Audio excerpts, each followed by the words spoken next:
Have you ever wondered what it was like when the dinosaurs went extinct? I mean, what happened immediately after the giant meteor hit Earth and wiped them all out? And what would happen if such an event were to happen in our current world? Well, today we're going to be looking at just that. But before the video gets started, make sure to drop a like and a comment letting me know your thoughts. Something that lots of people often fail to realize is that the Earth is hit with meteors every single day. They're just small enough to where they don't do much damage, or they burn up in our atmosphere before even making it to the ground. But occasionally, one is big enough and traveling fast enough to make it all the way through our atmosphere and hit Earth. The frightening fact is that a meteor doesn't even need to be that big to do significant damage. For example, a meteor the size of a small garage could annihilate an entire large city, like New York City for example. Because they're traveling at tens of thousands of miles per hour, they hit with the force of a nuclear bomb. In comparison, the meteor that took out the dinosaurs was several kilometers long, which is very big, so you can imagine the kind of force that came along with it. So, the question is, what would happen if a meteor this size were to strike Earth today? A meteor of similar size would almost definitely kill 99% of the life on Earth. Immediately after the impact, a huge earthquake would span around the Earth thousands of miles per hour. It would also trigger volcanic eruptions all over the world. The power of the meteor hitting Earth has 10 million times the power of the nuclear bomb that was dropped on Hiroshima and would flatten everything in a 1 to 200 mile radius. For example, if it were to hit New York, virtually every building from Washington, D.C. to Boston would be flattened. Within hours to days after the initial strike, millions are obviously dead and the real threat would start to kick in. A huge dust and ash cloud would fill the atmosphere and block out sunlight, lowering temperatures and killing plants and other things needed to live, likely starting a new ice age. The toxic gases released would also cause intense acid rain and destroy the ozone layer. Let's say, however, the meteor landed in the ocean instead of land. Well, the outcome really isn't much better. The earthquakes and volcanic eruptions would still be there, but tidal waves hundreds of feet high would rip across the ocean at frightening speeds, destroying coastal cities and beyond. But, like with most disaster scenarios, there's no need to be too scared just yet.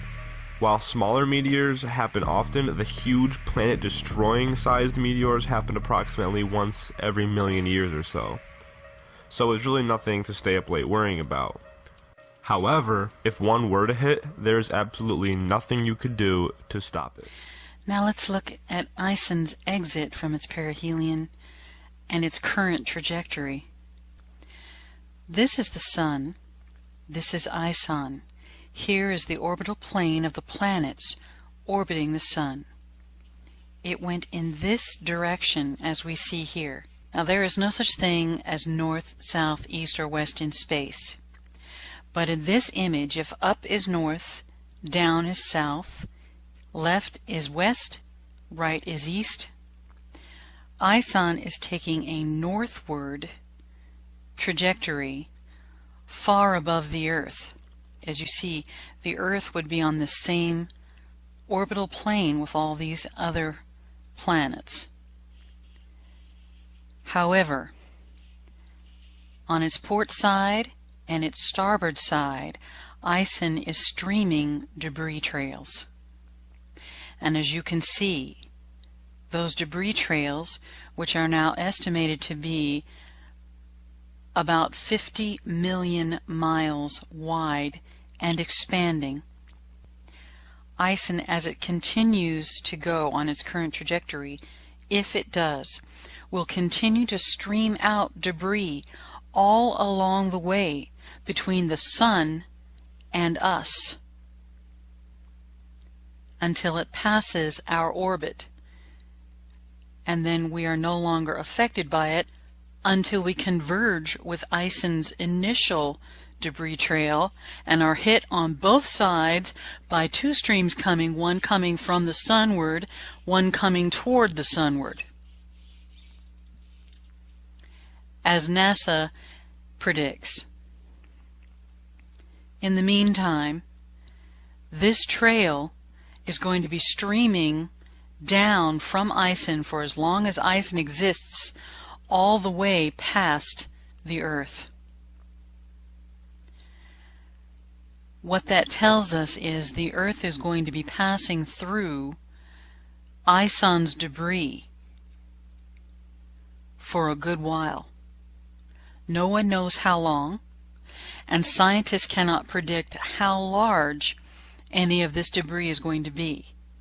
But it will range from dust particles and gases, some of which are very poisonous, some of which are innocuous, to meteorites and meteors. We know that. How large? We cannot at this time know. As we were shown by NASA, when Ison passed Mars, Mars Reconnaissance Orbiter observed Ison on October 1st. And Mars Reconnaissance has been watching Ison on and off ever since. But something very interesting is happening with Mars Reconnaissance Orbiter now. This is the Sun. This is Ison. Now there is no such thing as north, south, east, or west in space. But in this image, if up is north, down is south, left is west, right is east, Ison is taking a northward trajectory far above the Earth. As you see, the Earth would be on the same orbital plane with all these other planets. And here is Earth, and some of the many, many satellites that are around it. These are just a few.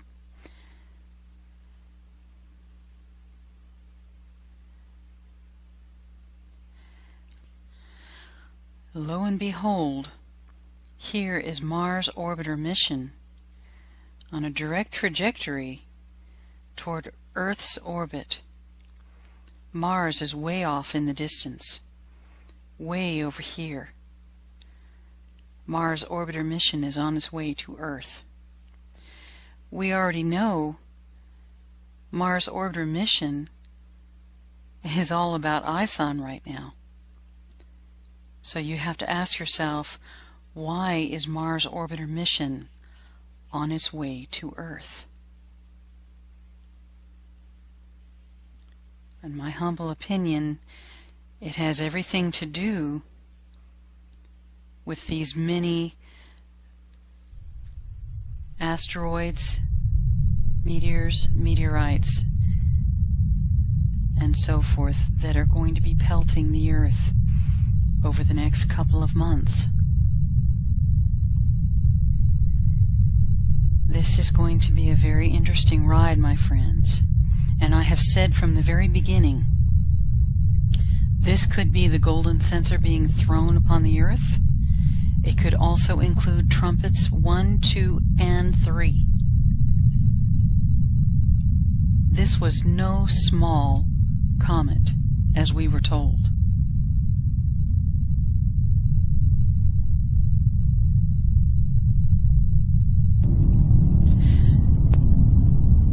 Just before the first trumpet takes place, Revelation 8:5, it says, "Then the angel took the censer, filled it with fire from the altar, and hurled it on the earth. And there came peals of thunder, rumblings, and flashes of lightning, and an earthquake."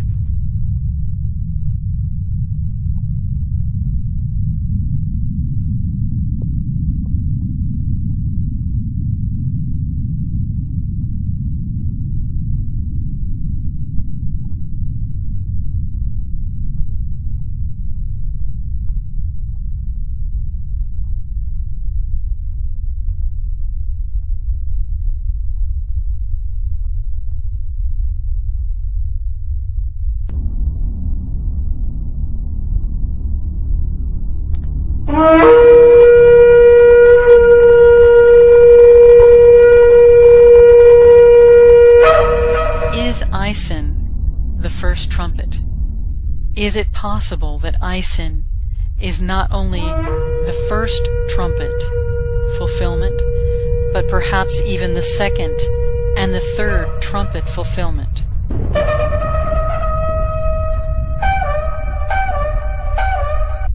Let's look at that for a moment. The first angel sounded his trumpet, and there came hail and fire mixed with blood, and it was hurled down on the earth. A third of the earth was burned up, a third of the trees were burned up, and all of the green grass was burned up. The second trumpet, the angel sounded his trumpet, and something like a huge mountain, all ablaze, was thrown into the sea. A third of the sea turned into blood, a third of the living creatures in the sea died, and a third of the ships were destroyed. The third angel sounds his trumpet, and a great star, blazing like a torch, fell from the sky on a third of the rivers, on a third of the springs of water, and the name of the star is Wormwood. A third of the waters turned bitter, and many people died from the waters that turned bitter. Ison, as it continues to go on its current trajectory, if it does, will continue to stream out debris all along the way between the sun and us until it passes our orbit, and then we are no longer affected by it until we converge with Ison's initial debris trail and are hit on both sides by two streams coming, one coming from the sunward, one coming toward the sunward. As NASA predicts. In the meantime, this trail is going to be streaming down from Ison for as long as Ison exists, all the way past the Earth. What that tells us is the Earth is going to be passing through Ison's debris for a good while. No one knows how long, and scientists cannot predict how large any of this debris is going to be. But it will range from dust particles and gases, some of which are very poisonous, some of which are innocuous, to meteorites and meteors. We know that. Does that sound like a lot of fireballs coming toward the earth? It sounds like it to me. Joel chapter 2, pour out my spirit upon all flesh, and your sons and your daughters shall prophesy, and your old men shall dream dreams. Your young men shall see visions, and also upon the servants and upon the handmaids. In those days will I pour out my spirit, and I will shew wonders in the heavens and in the earth, blood and fire and pillars of smoke. Your thoughts on that scripture, Reverend Michelle Hopkins? I believe that is playing out today. That the Lord's Spirit is being poured out on people all over the world. Sons and daughters are prophesying, old men and young, dreaming dreams, seeing visions. Men and women are seeing these things, visions and dreams. In fact, when I was 12 years old, I had a dream, and it was a prophetic dream, and it was about the first trumpet. Now, at 12 years old, I had never heard of the first trumpet. I didn't know the first thing about it. But I had this dream, and in this dream, I was in the city, and I could see all these fireballs coming down out of the sky. They were coming down on people, and people were being killed, and the buildings were being just absolutely destroyed by these things, and they were just, the number of them was incalculable. And I kept crying out, this is the first trumpet. The first trumpet has sound. And now, when I have been making these videos about Ison, and why I believe we are now in the golden censer, the time of the golden censer, with these things being thrown down upon the earth, and why I believe the first, second, and third trumpet is about to sound. While I was making this, it was as if the Lord said to me, this is the fulfillment of your dream.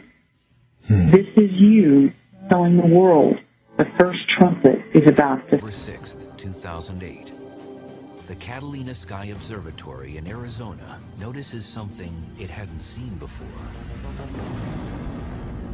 An asteroid the size of an SUV is screaming down towards Earth at over 27,000 miles per hour.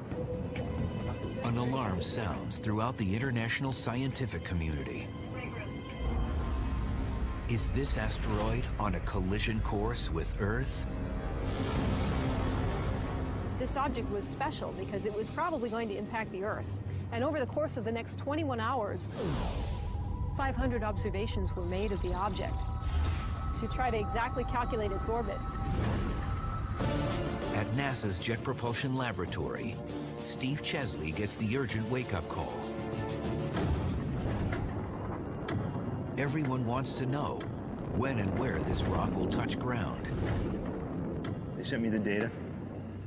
I rushed into the office rather excitedly and spent the next couple of hours trying to get my arms around the problem and running the numbers. And I reached the conclusion it was a 100% chance of impact.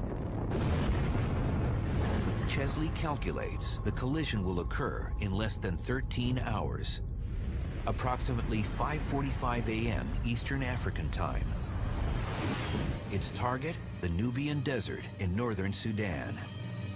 We had really expected or anticipated the discovery of an asteroid that was going to hit the Earth before impact.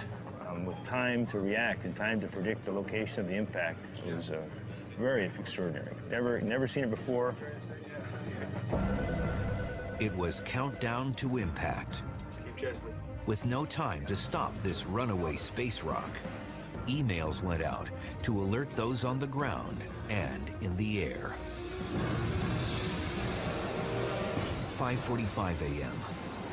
The moment has arrived. A commercial pilot is flying over Sudan.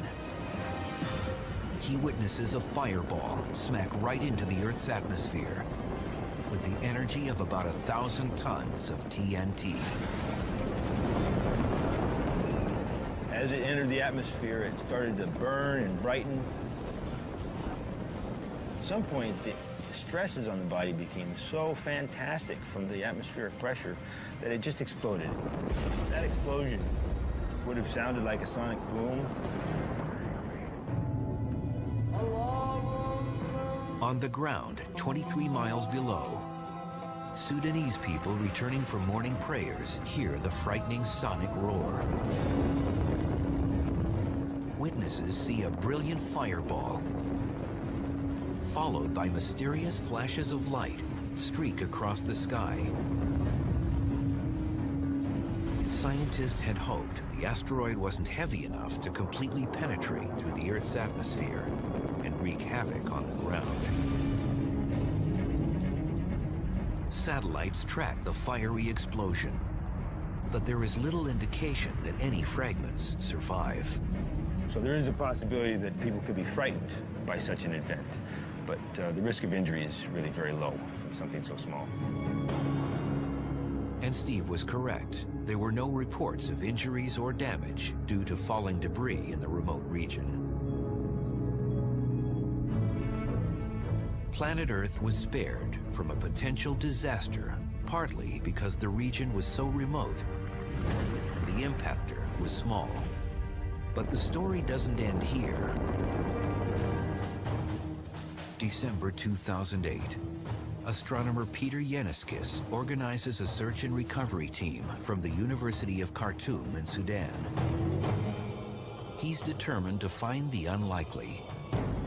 Meteorites, the surviving fragments of the asteroid named 2008 TC3. We had a busload with students who were all eager to go and search. We drove 29 kilometers into the desert to go through the area close to the explosion to look for the smaller pieces that might have survived. The meteorite hunter's only guide is a map of the Nubian desert with the projected approach path of the asteroid. They basically used my trajectory and the ground track that I had laid out on the desert floor as a guide for their search. Lined up everybody about 20, 30 yards apart, and then started walking down the desert in line, searching for things that were black. But spotting small charcoal-like stones on the rocky desert surface is akin to finding a needle in a haystack. As the sun begins to set on the first day, the team is about to walk away empty-handed when a student suddenly comes forward with a suspicious rock. A student called Mohammed Alamin had this little rock in his hand that was clearly a meteorite. It had a beautiful black fusion crust around it, and it was undoubtedly a meteorite. And then everybody started being excited and shouting and singing and waving their hands. 280 meteorite samples were eventually recovered, equaling 11 pounds, which for planetary scientists was like hitting pay dirt. This was one of the meteorites that was recovered. Not much bigger than this. We think that a lot of these meteorites, when they came out of the explosion, were tumbling very rapidly, and that resulted in breaking of the meteorites when it was still up in the air. 2008 TC3 is the first asteroid ever observed in space, which was later found on the ground. Scientists are calling it the first asteroid sample return mission. It's the first time that we've actually detected something in space, figured out that it was going to hit the Earth, figured out where it was going to hit the Earth, and we actually saw it hit the Earth. We've even recovered pieces of it. That's remarkable. This whole experience was really fantastic for us. This was an excellent test for what we're really preparing for, which is the possibility of having to deal with a larger impactor sometime in the future.